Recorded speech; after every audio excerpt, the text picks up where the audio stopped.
the next presentation by Mimi von Moos, What Lies in Between, an Artistic Approach to Colonial Photography. Thank you very much, you all, and I feel very honored to be here, and it's a great pleasure. It's the first time that I'm in India, and I would like to tell about my current work, about colonial photography. And I'm busy with that for some years, and how it came so far, I would like to tell you, beginning with a work which I did in Rotterdam in the Netherlands. Rotterdam is the biggest harbor of Europe. It was for a long time also the biggest harbor in the world. Now in China there are some bigger ones. And I was really interested as a Swiss because we don't have a sea and we always have a romantic idea of the harbor.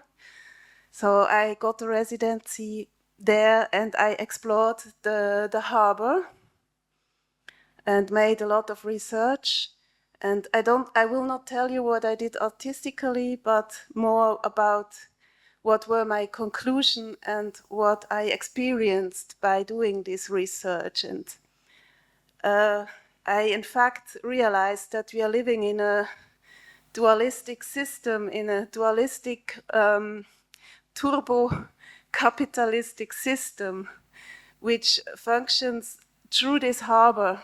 This harbor makes it possible that there is one part of the world which is exploited with raw material and the production, and the other half of the world is supposed to consume what is produced on the other half of the world.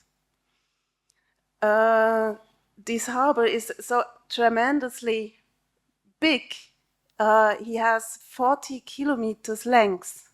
It's you cannot oversee that, and it's also not really in the attention of the public, because this is just something which is supposed to function, and people shall not think about or even not understand how this system works. I don't know if you see here, this is a video I made. I made the whole length by ship, which was illegal. It was extremely difficult also to make this film. The sizes are just unimaginable about this harbor. And there come all the goods from India, from China. All the raw oil comes here and is distributed then to Europe.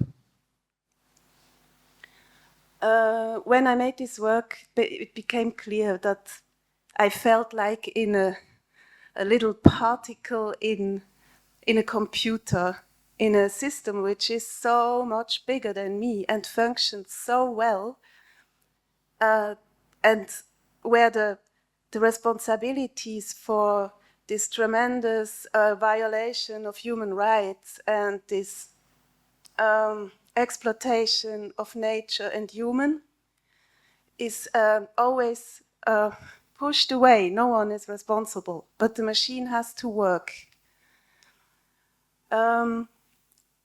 After this, now you can make the next. I was busy with a much nicer work. Which is not on photo here, but I discovered some photos of ancestors. I tell you that because I always wanted to run away from my family, but when I discovered these photos, that was the first time that my attention went into my family. I come from a very bourgeois, wealthy family in Switzerland, and I always felt uncomfortable about that, and was a runaway. But when my grandfather died, I discovered photos of a person I didn't know. It was a relative of me, an ancestor of me, which I never heard of, and she was making brilliant photos. So I began to research about this person, And I will also not go further in this work. This work exists and you are welcome to look at it. It's just to tell you that's how I came to another kind of photography, which you can see here. That was then, I was collecting photos for Anima of this person. Yeah, you can have a look.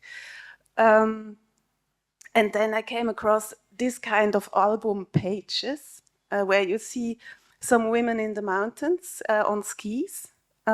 This photography is from 1900. At the same time, an African man somewhere without any explanation or information. And you can go to the next picture.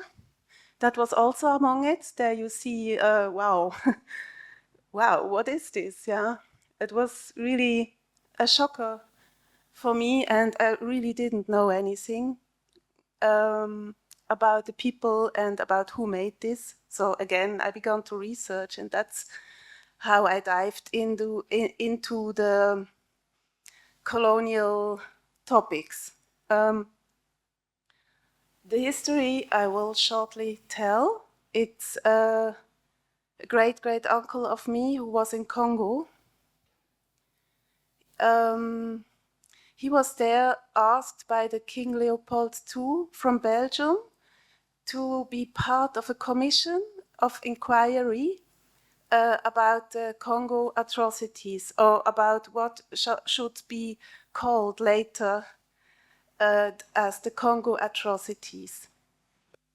But I was first just confronted with this photo. So today we have the possibility to scan photos, high resolution, to zoom it and to have a look on these faces of these people, which give a complete different view on these photos. And that's also what I did. And that was also what shocked me so much, because they were mirroring pure horror and kind of many strong emotions, and it was clear there is a lot of tension, but I didn't know anything.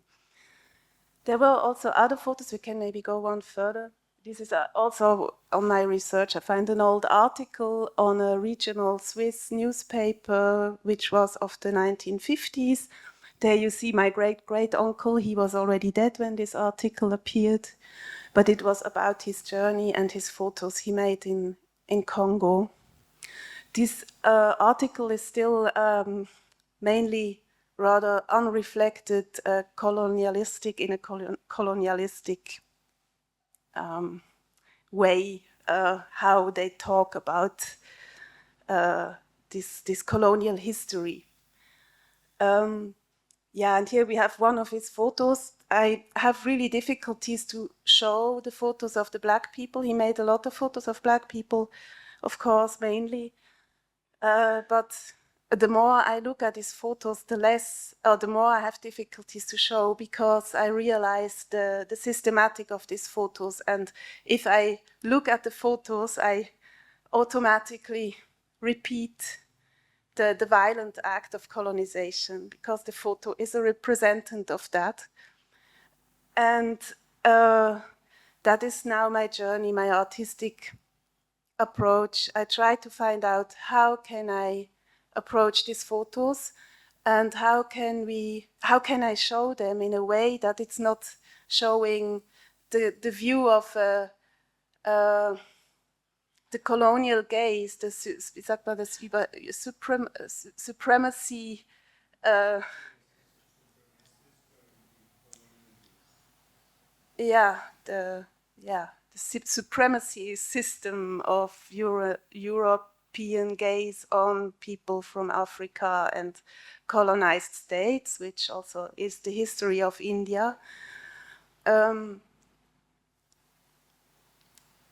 The first work I did, I show it a little bit. You will see it in a week. I hope you will come, and I hope I can make you curious about the work, which you will not see now. I just talk about the process. You can make the next. The approach was, I had some notes of my grand-uncle, and he was always telling that he went from there to there. There was no reflection about what he saw. The Congo cruelties were terrible. Under the regime of Leopold II, the Belgian king, there were 10 to 13 million Congolese killed. It was an incredible massacre. It was a genocide, in fact. You could say probably not the first genocide, but it was definitely a genocide. But he was talking about his vetterli. You see, there's vetterli. And he was, when he saw a crocodile or a bird, he had fun to shoot it with his vetterli. So that was the first thing I went to see. What is a vetterli? The vetterli was the repetition gun of the Swiss army at that time.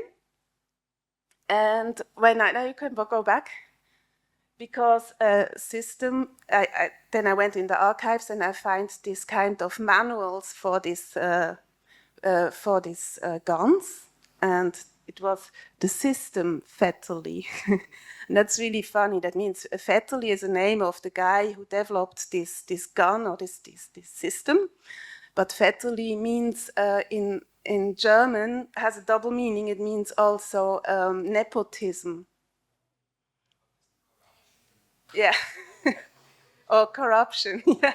So it was really, yeah. So it was really telling. So I put this as a kind of frame for the work which comes about women, because he was fascinated of women. Now you can continue. Voila. These naked women, I felt very embarrassed about it, but of course also fascinated, of course. And he also, when he was in Switzerland, photographed his nieces. So I thought they used to live in the same time. They were Zeitgenossinnen. I don't know how you say that in. They were contemporary. They were living on the same planet, although in complete different worlds. So I made juxtaposition. And I really tried also to emphasize my female gaze on this. I don't know if I succeeded. I find it really tricky, but you can continue the next picture. So these two, for example, and you can continue, and you can continue. And I put some layers in between where I tried to manipulate the gaze of the viewer of this work. This is a quotation of his notebook where he says that he's absolutely sure that white women cannot survive in Congo because they're much too weak and they would just vanish because it's so harsh. The conditions are so harsh. And he really say they would die on Bleichsucht. That's what at that time usually women had in a kind of that was the view of the men. They are just too weak and they fall, they lose conscience, and that was it. And yeah. And so the problem is, and you can go, but the problem is that the men in Congo, they have to stay so many years without women. So, and then they have these black women. So how can we solve this women's problem? So this is the text. Now you can continue, please. And you can continue. So this juxtaposition of a group of white women and a group of black women, I liked. I had the impression I can emphasize a bit another view on it. And here, that's a text of me, which is in between these photos, where I make clear that these women had to wait. At that time, the photography took a lot of time. You had a box, you had to set up the tripod, you had to install, you had to sharpen it, you have to look, and then you had to say, don't move. And then there was the click that makes so you had to stay immobile. And also I tried to tell that the guy who made the photo, he had to go on his knees, he had to look like this. And I tried really to picture the person who made the photo, because what is the photographic situation? I had already with this book, I could already think a lot about it, that photography is the product is flat, but the photographic situation is a three-dimensional situation. And there are different roles. There is the person who is photographed, there's the photographer, and there's the viewer. And we all have our role in all this. And I think we should, it's very, very interesting to practice this view on photography, to see it three-dimensional. And that's what I tried with this text, to make clear there is someone who's making this. And we don't really have to automatically take the position of him. What we do, if you look at the photo, usually if we don't reflect on it, we take the position of the photographer. But if we reflect on it, we take another position. We take a distance and we can reflect on it. So that was the idea. You can continue. Now I think you can see that she's waiting. And also she is waiting. And they're looking at the photographer. And also she is waiting and looking. And also she. They're all looking at the photographer. Oh, when is he finished? Yeah, that's in fact almost all. Afterwards, I made another video, which I will show in a week. It's about a group photo which you saw at the beginning, very little. And for me, it was really the question, how can I show this photo? Because it's just one big abuse. In fact, I cannot show the photo, but if I show the photo, I have to make a film about it. I have to tell the whole story. And that's what I did in this video. I told the whole story. My own approach, how I came to this photo, my first view on Africa, how I, as a kid, had to finish my plate because the poor ants, Negroes, you're not allowed to say that anymore, but my grandmother said it, they have not enough to eat, so you have to finish your plate. And me as a kid, I thought, oh, there are kids, they have nothing to eat. I want to send them my food. But no one wanted to help me with this. So that was a kind of barrier. No, this is not possible. There are people, they have not enough, but we don't help them. We don't act. So you have to get used to that. And then when I read these testimonies of the cruelties in the Congo, these cruelties happened because they exploited the caoutchouc for the raising car industry in America and in Europe. And all these people were in fact killed for the caoutchouc. And also today, it's not much better. Congo is really it's a catastrophe till today. And because there are so many raw materials, there are so many interests of industrials on this country, and we still look away as we are used to. And what I try to do is not to look away. I'm finished. Thank you.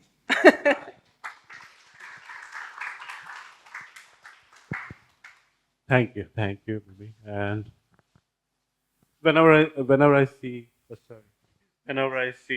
these archives, I'm always reminded of Frederick Douglass. Oh. Frederick Douglass, who was an American abolitionist and social reformer in the 19th century, who escaped from slavery and declared himself a free man. And he was also one of the earliest black person to realize the potential of photography. And he constantly advocates that he should, and he's, I think, one of the earliest black persons to be photographed widely. He liked himself to be photographed in the way he wanted to show the world. There are amazing researchers that are coming from Africa, Asia, and all, especially in relation to how photography was picked up by the colonized, and they photographed themselves. So archives and exhibitions also engage with early studios that were set up in the new townships. So what kind of photography is they're doing?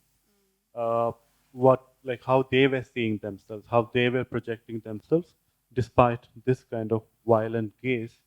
And when we are kind of configuring this triad of the viewer or the dyad of the viewer and who is viewed, we always tend to obscure the camera as the neutral machine.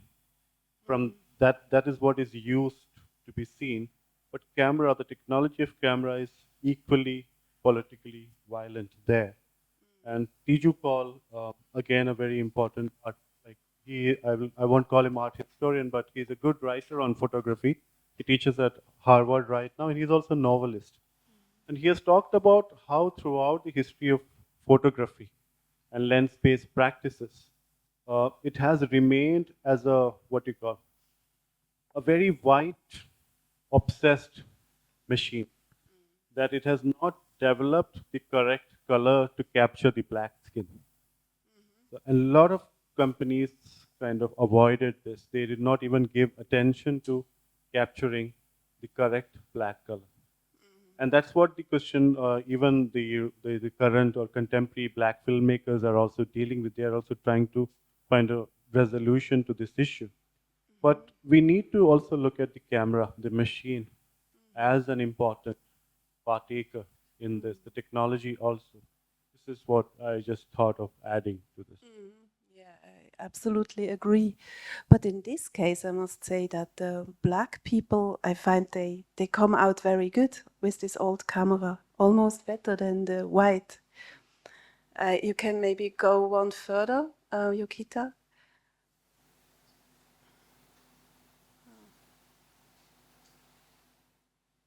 Yeah, one of the black women. I find that they are, yeah, technically they come out quite well, even better than the white, because the white is often too much, you know, it's too much white. I processed the photo, so I know. But yeah, I agree with it, of course. Yeah, it's in general, it's true.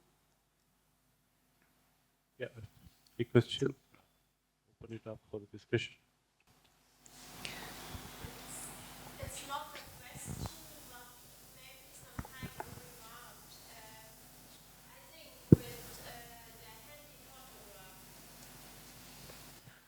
I think with the presence of handy photographs everywhere now, today, also white people came into the situation to lose control of their image.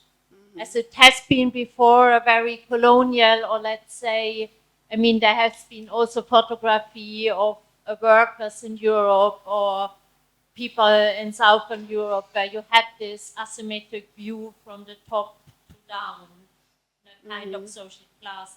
But now everybody gets a potential victim of being photographed and losing control of his or her own image. And I think that's an interesting new situation that creates some kind of equality. Everybody risks to be exposed. On the other side, there are also efforts to regulate this. I mean, it was never so regulated which picture is allowed to take. If you are a photographer and you photograph just people on the street, it's quite complicated. You can get trouble. So that's the other side. So there's a strong regulation, stronger than ever. And on the other side, we completely lose control, especially by the social media photographing and all these posts. It's true, and of course, it's totally,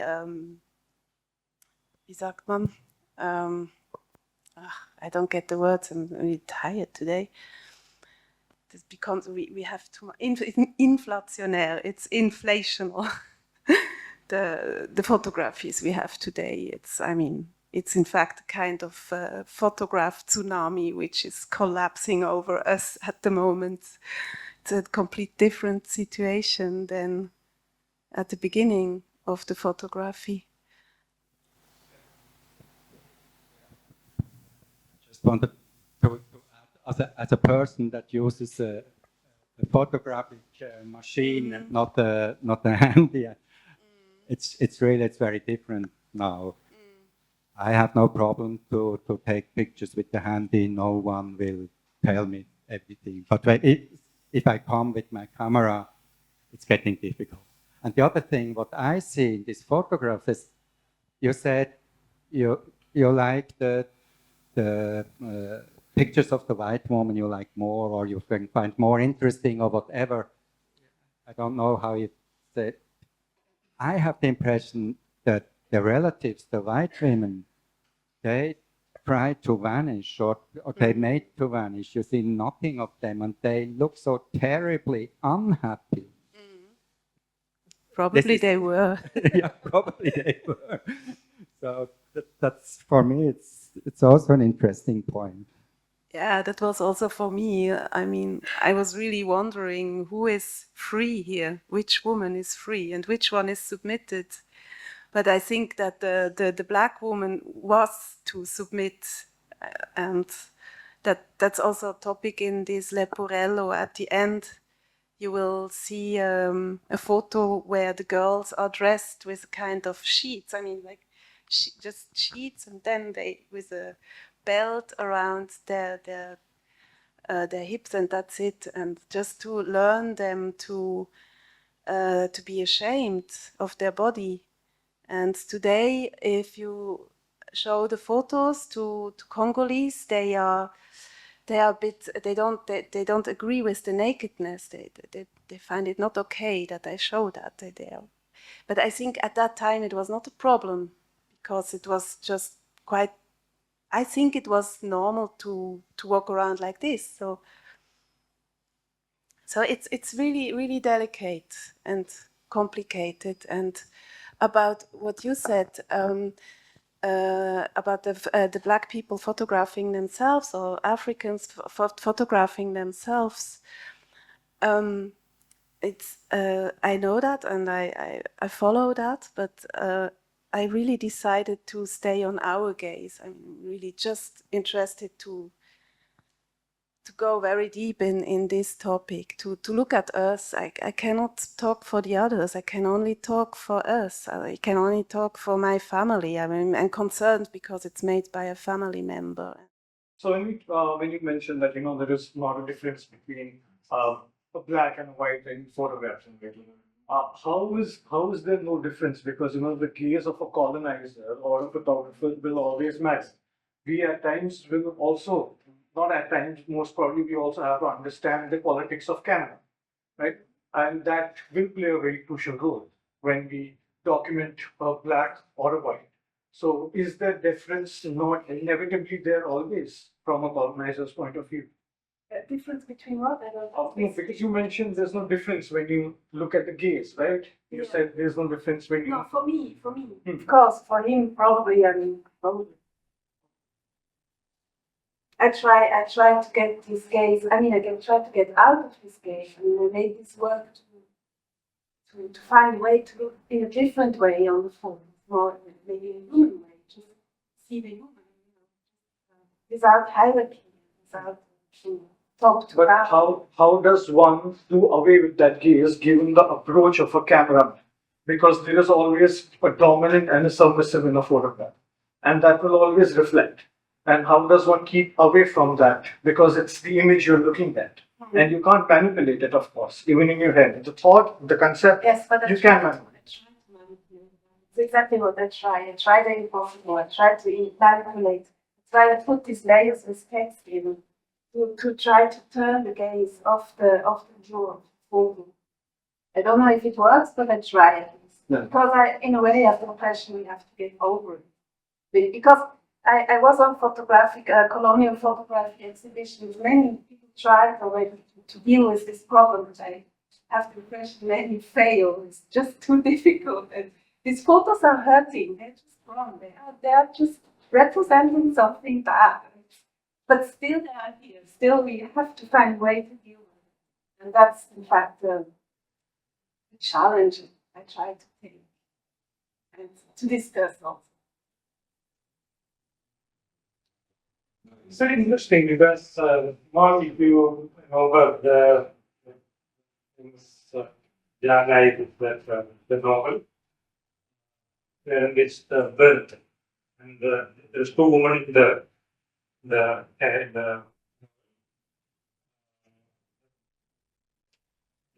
name of the black one birth.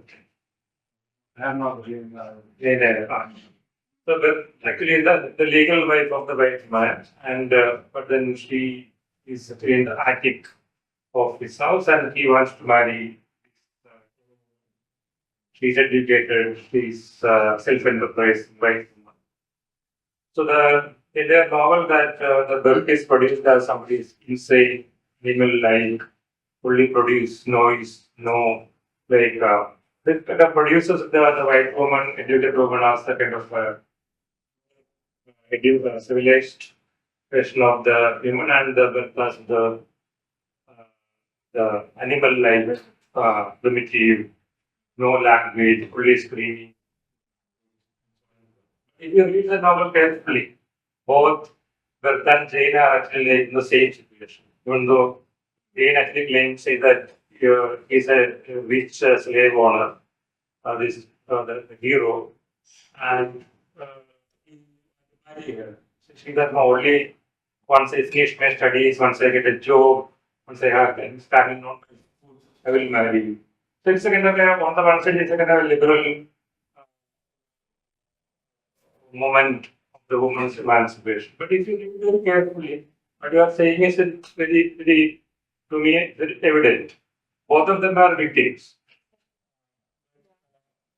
The obvious reading would be that, one is standing for some kind of Yeah. because the novel keep on producing more and more animalistic character to the birth, it automatically reflects on the other woman. The energy of that. So I'm saying that there is something very interesting that you are trying to say in this. I just also want you to look at that difference aspect as you in that sense that there's a difference in the male gaze. Within the male gaze, there are differences in terms of looking at the equal different gradation of hunger. So, but there is something similar, something different. And the similar part is Because the man is superior for both, for the white and for the black, Yeah. but in different ways.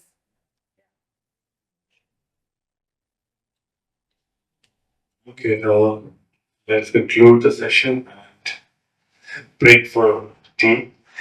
Yeah. Thank you, Mimi. Thank you for your wonderful